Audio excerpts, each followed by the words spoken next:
ẹ̀yin tí wá káàkiri àgbálá ayé orí ọ̀kẹ́rẹ́ koko láwo bá a wí fọmọ ẹni àgbọ́ bá a sọ̀rọ̀ fọmọ ẹni àgbà ọmọ tá a sì wá bá sọ̀rọ̀ tí ò bá gbọ́ tójú ẹ̀ bá ti rí àfi kó yá a mọ̀ ràn. Muyideen ti wọ́ gàwo, Muyideen ti rugi oyin, Muyideen ó ti forí jálé agbọ́n ti jálé lórí o. Tẹ́ ẹ̀ bá mọ̀ kẹ́ ẹ tètè mọ̀ báyìí. Ẹ̀yin olólùfẹ́ ìkànnì Yorùbá Gbayì TV, Muyideen ti wọ́ gàù lẹ́ẹ̀kan sí o. Torí tá a bá ń bá ní sọ̀rọ̀ tí ò bá gbọ́ ẹ fílẹ̀. Wọ́n ní bí rọ́bà lọ lógún ọdún ọjọ́ kan báyìí lóòótọ́ ò lè bá o. Ẹ kú dédé àsìkò yìí gbogbo ẹ̀yin tí ẹ̀ ń gbọ́ mi àtẹ̀yin tẹ̀ ń wò mí, gbogbo ẹ̀yin olólùfẹ́ Yorùbá Gbayì TV, ẹ̀yin tí ọ̀rọ̀ ilẹ̀ Yorùbá jẹ lógún, ẹ̀yin tí àṣà ilẹ̀ wa jẹ lógún, ẹ̀yin tẹ́ ẹ̀ fẹ́ kí tẹnìkan bàjẹ́, ẹ̀yin tẹ́ ẹ̀ fẹ́ kílẹ̀ Yorùbá kọ́ rí rúdurùdu, mo kí yín o. Bẹ́ẹ̀ ṣe ń wò mí yìí ẹ má bá ń share program yìí, ẹ sì láǹfààní àti wò ó kẹ́ ẹ lè gbọ́ kúlẹ̀kúlẹ̀ ọ̀rọ̀. Adédòkun Adébáyọ̀ yín náà rèé o, ẹ má gbàgbé o, Muyideen ti rugi oyin. Wọ́n ní ìjímèrè ṣọ́gígùn kó o mọ́ bá gungi aládì. Ó bá ti pẹ́ tó o ti ń gungi jọ́ tó o bá lọ gungi rékọjá ewé ẹ̀tẹ̀ dénú o. Muyideen ti gungi rékọjá ewé báyìí, ẹ̀tẹ̀ ti dé. Kí ló ṣẹlẹ̀? Èní lẹ gbọ́. Kí ló happen? Òní lẹ gbọ́. Kí ló ń tó ṣẹlẹ̀ sí Muyideen? Ẹ gbọ́ lórí ìkànnì lénìí, ṣùgbọ́n mo bẹ̀ yín ẹ bá ń share program yìí kó lè débi tá a fẹ́ kó dé gangan, kí àwọn ọ̀bàyéjẹ́ kan lè sinmi, kí àwọn tí máa ń fẹ́ wò pé káwọn bà tẹnìkan jẹ́ káwọn lè mókè làwọn fi lè ṣe ayé, kan lè máa rántí pé bá lọ àbọ̀ ń bọ̀. Tẹ́ ẹ̀ bá gbàgbé ìgbà tí Muyideen fi ọ̀dọ̀ pásítọ̀ Démọ́lá Amúsàn Agbala Gabriel tó fi lẹ̀, ó bẹ̀rẹ̀ sí ní gbé oríṣiríṣi jáde. Afúnilóko òdí ọ̀pẹ̀rọ ni, àṣekínní kan ni, àṣekínní kan ni, gbogbo eléyìí tó ń sọ yìí táwọn èèyàn dìde. Agbala Gabriel ò mọ̀ sọ̀rọ̀,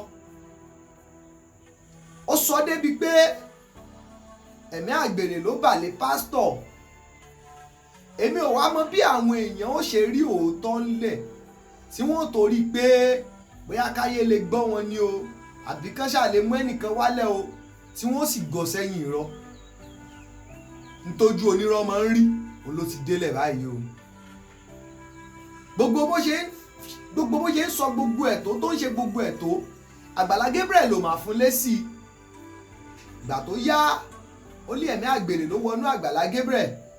Agbala Gabriel ó ń báyàwó òun sùn.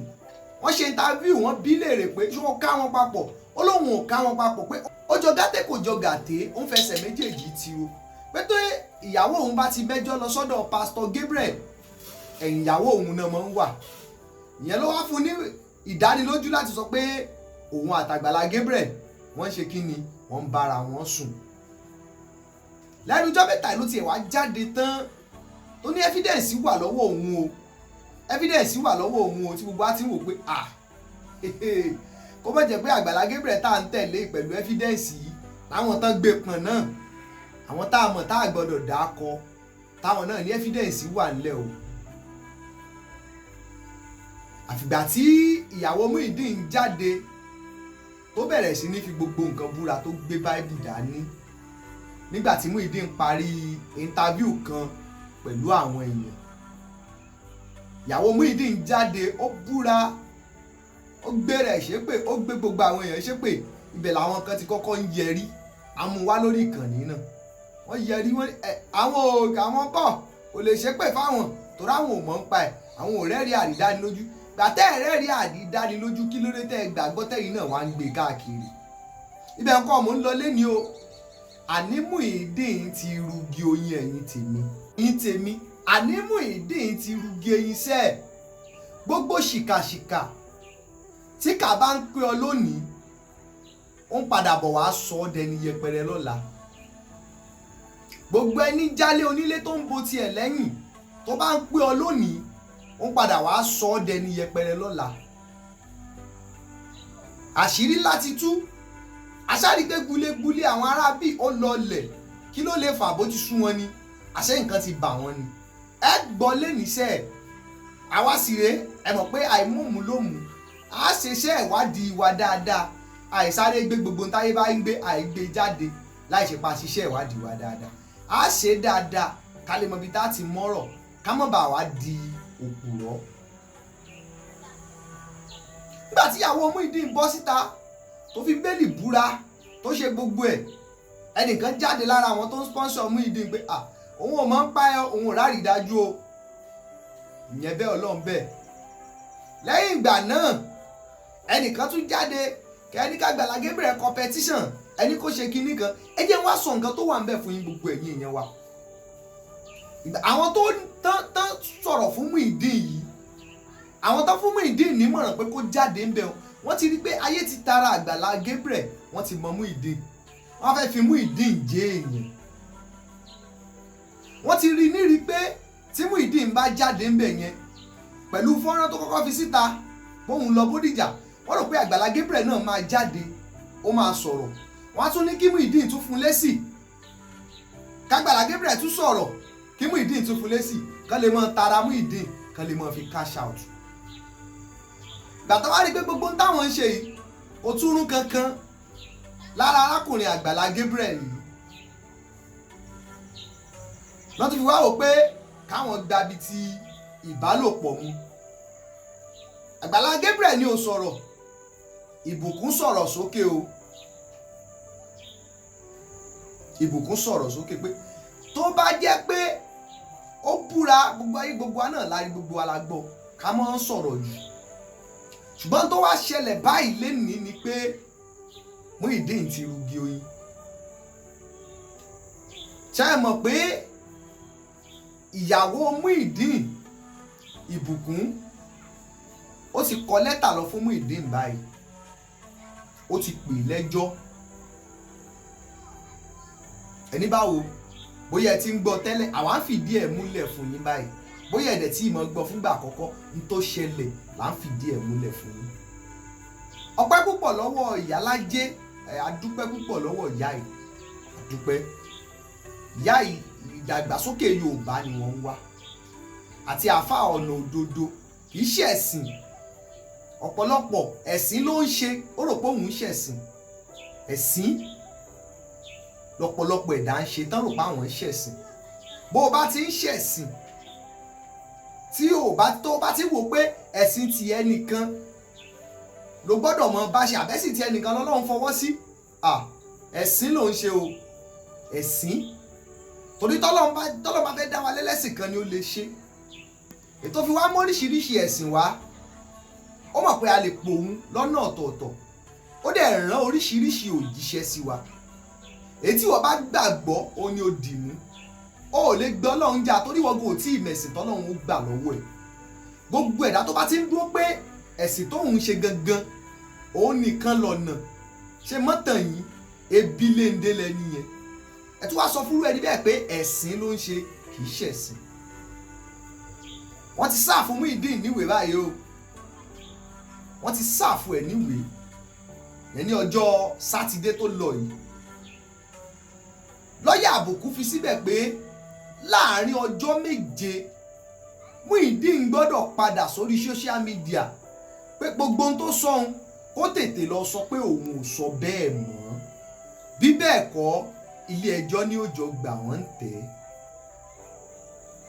Ṣé ti wá rí pé bèbè ẹ̀wọ̀n dé báyìí gbogbo èèyàn àfáà tẹ pọn Muyideen lẹ́yìn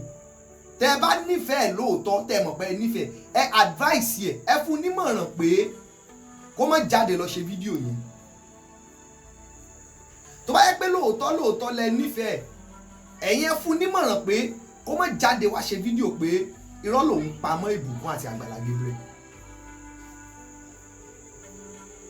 Ìyẹn wá gbà mọ̀ràn pé kó má jáde kó má sọ pé nǹkan tóun sọ yẹn irọ́ ni